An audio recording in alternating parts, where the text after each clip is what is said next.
Son, Daddy, why have some of your hairs turned white? Father, every lie told by you makes one of my hairs white. Son, oh, now I understand why all my grandfather's hairs are white. On their 50th wedding anniversary and during the banquet celebrating it, Tom was asked to give his friends a brief account of the benefits of a marriage of such long duration. Tell us, Tom, just what is it you have learned from all those wonderful years with your wife? Tom responds, well, I've learned that marriage is the best teacher of all. It teaches you loyalty, meekness, forbearance, self-restraint, forgiveness, and a great many other qualities you wouldn't have needed if you'd stayed single. A young boy and his grandfather are raking leaves in the yard. The boy finds an earthworm trying to get back into its hole.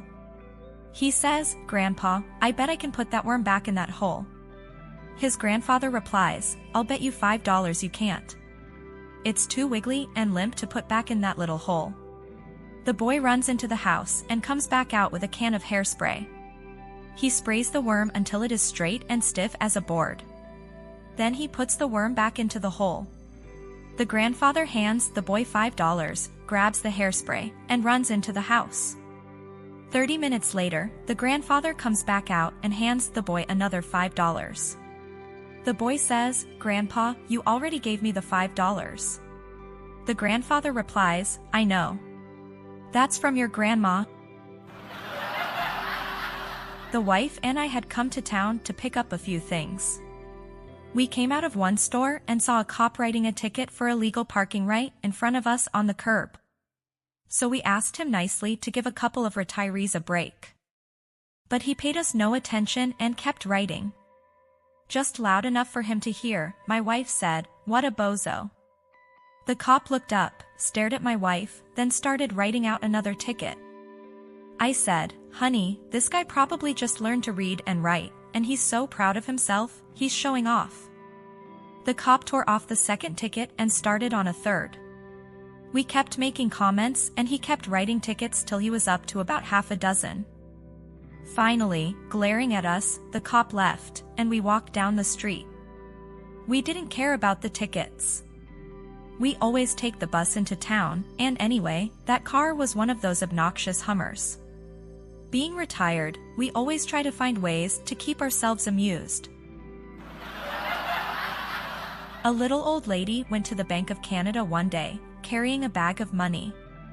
She insisted that she must speak with the president of the bank to open a savings account because it's a lot of money. After much hemming and hawing, the bank staff finally ushered her into the president's office. The bank president then asked her how much she would like to deposit. She replied, $165,000, and dumped the cash out of her bag onto his desk. The president was, of course, curious as to how she came by all this cash, so he asked her, Ma'am, I'm surprised you're carrying so much cash around. Where did you get this money? The old lady replied, I make bets. The president then asked, Bets? What kind of bets? The old woman said, Well, for example, I'll bet you $25,000 that your LLS are square. Ha! Laughed the president, that's a suid bet. You can never win that kind of bet. The old lady challenged, So, would you like to take my bet? Sure, said the president, I'll bet $25,000 that my LLS are not square. The little old lady then said, Okay, but since there is a lot of money involved, may I bring my lawyer with me tomorrow at 10 a.m. as a witness? Sure, replied the confident president. That night, the president got very nervous about the bet and spent a long time in front of a mirror checking his LLS, turning from side to side, again and again. He thoroughly checked them out until he was sure that there was absolutely no way his LLS were square and that he would win the bet. The next morning, at precisely 10 a.m., the little old lady appeared with her lawyer at the president's office. She introduced the lawyer to the president and repeated the bet, $25,000 says the president's LLS are square. The president agreed with the bet again and the old lady asked him to drop his pants so they could all see. The president complied. The little old lady peered closely at his LLS and then asked if she could feel them. Well, okay, said the president, $25,000 is a lot of money, so I guess you should be absolutely sure. Just then, he noticed that the lawyer was quietly banging his head against the wall.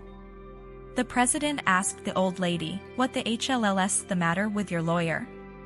She replied, "Nothing, except I bet him $100,000 that at 10 a.m. today, I'd have the Bank of Canada's president's LLS in my hand." The math teacher asks little Johnny, "If I give you 3 cats, and then another 3 cats, and then again another 3 cats, how many cats would you have?" Little Johnny responds, 10. Teacher, okay, that's not correct, let's do this again. But pay attention this time. If I gave you 3 cats, and another 3 cats, and then another 3 cats, how many cats would you have? Little Johnny responds again, well, 10. The teacher, becoming slightly frustrated, tries a different way. Let's try another example. If I gave you 3 oranges, then another 3 oranges, and then again another 3 oranges, how many oranges would you have? Little Johnny, well, 9. Teacher, happier, responds, that's correct. Now if I gave you 3 cats, and another 3 cats and another 3, how many cats would you have? Johnny, 10. Teacher, little Johnny, how did you even calculate 10? Little Johnny, because I already have a cat at home. An elderly man remembers the good old days. When I was young, my mom could send me to a shop with a single dollar, and I would bring back 5 pounds of potatoes, 2 breads, a bottle of milk, a piece of cheese, and 10 eggs.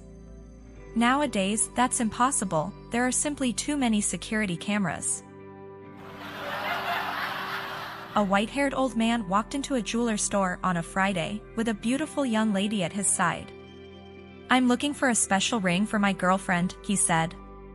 Our jeweler looked through our stock and took out an outstanding ring priced at $5,000. "I don't think you understand, I want something very unique," the man said. At that, our now very excited jeweler went and fetched our special stock from the safe. "Here's one stunning ring at $40,000. The girl's eyes sparkled, and the man said that he would take it. "How are you paying?" asked our jeweler. "I'll pay by check, but of course the bank will want to make sure that everything is in order, so I'll write a check and you can phone the bank tomorrow, and then I'll fetch the ring on Monday." Monday morning, our very disappointed jeweler phoned the man. "You lied, there's no money in that account." "I know, sorry, but can you imagine what a fantastic weekend I had?" An older husband and his trophy wife are on a hike when the sun starts to go down. "Husband, don't you think we should turn back?" "Wife, don't worry, I have a flashlight." Just a little further. It starts to get darker as they enter an isolated swampy part of woods with gnarled trees and distant lighting. Then the flashlight goes out. "Husband, this is getting creepy." "Wife, you think this is scary?" "I have to walk out of here alone." An old Eastern European man goes to his church to confess a sin from long ago. He sits down in the confessional and begins. "Father Gregory, I am old and fear I may not have much longer left to live. I have been a good Catholic and have confessed all of my sins, except this one. Welcome, Vladimir. We are friends from the old country, and I know you well. You can tell me anything," replied Father Gregory. "Well, Father, when I was 13 years old, I lived next door to a nice old man called Mr. Ivanov, and he had a beautiful house, with a beautiful garden, and at the front of this beautiful garden, he had a beautiful painted white wooden fence that shone and gleamed in the sunlight and was the envy of everyone in the village." Vladimir paused. "Go on, my child, go on. You are in God's house. There are no secrets here," reassured Father Gregory. "Okay. I will continue. As well as a beautiful house, a beautiful garden and a beautiful white fence, Ivanov also had a beautiful daughter. Her name was Natasha. I loved her. Although but a boy, I decided I must tell Natasha how I felt, as I could bear the weight of my love no more." Vladimir paused, as tears filled his old and wrinkled eyes. Please, Vladimir, continue. I know it is hard, but your sin must be confessed, urged Father Grigory. Vladimir wiped his eyes with an old handkerchief, sniffed and continued, well, one beautiful summer night, I decided to sneak over the beautiful white fence, through the beautiful garden and up to the window of Ivanov's beautiful house to confess my feelings for the beautiful Natasha. But when I got to her window and looked in, I saw that she was not alone. Again tears filled his eyes, and he clutched his chest as if his heart was again breaking for the first time as it had all those decades ago. I know, my child, I know, it still hurts, I can see. But you must be strong and carry on, your sin must be heard, said Father Grigory. Again, Vladimir wiped his eyes and sniffed, then he continued. As I looked through the window, I saw a boy I recognized, and he was in bed with my Natasha. It was a local boy who used to make fun of me at school, his name was Boris. I was so devastated and heartbroken that I could not move. I just stood at the window and watched as Boris and my beautiful Natasha, who to me was as pure and clean as Ivanov's beautiful white painted fence, touched and kissed each other and writhed together in her beautiful white bed, for what seemed like hours. Achy. This is terrible, Vladimir, said Father Grigory. I am so sorry to hear you had to suffer so at such a young age. But is this the sin that troubles you so? Even to this day? That you stood at that window and watched Boris and Natasha that night all those years ago? Asked Father Grigory, confused. No, replied Vladimir shamefully. Alas, this is not my sin. My sin is that after Boris and my beautiful Natasha had finished were putting on their clothes and laughing, I flew into a fit of rage and I ran back through Ivanov's beautiful garden and jumped over his beautiful white fence and went to my father's shed. There on the shelf I saw a single old tin of paint, it was red paint, and next to it I found my father's old paintbrush. In my anger I snatched them from the shelf, and I ran to the front of Ivanov's beautiful house, and on his beautiful white painted fence, in huge red letters I daubed, Natasha Ivanov is a filthy whore. At which Vladimir broke down, sobbing uncontrollably. Aghast, Father Grigory exclaimed. That was you. I remember this scandal. Poor Natasha was so ashamed she was sent off to live in a convent in the mountains and was never seen by anyone in the village again. This is indeed a terrible sin, and you were right to come here today to confess it. Still Vladimir wept. But can I ask, Vladimir, why did you wait all these years to confess it? Why did you not confess it at the time? Was there not a priest in the village? Vladimir composed himself and lifted his head. There was a priest, father, yes, but he had gone to the city to visit his dying mother and was away for several weeks, so I was unable to confess this terrible, unforgivable sin at that time. I see, said Father Grigory, nodding. Well, as a good Catholic boy, as I know you were, if you were unable to confess this heinous and shameful sin of befouling Ivanov's beautiful white fence with such filth, did you at least repent it? Alas, father, I could not, replied Vladimir shamefully. But why? Asked Father Grigory.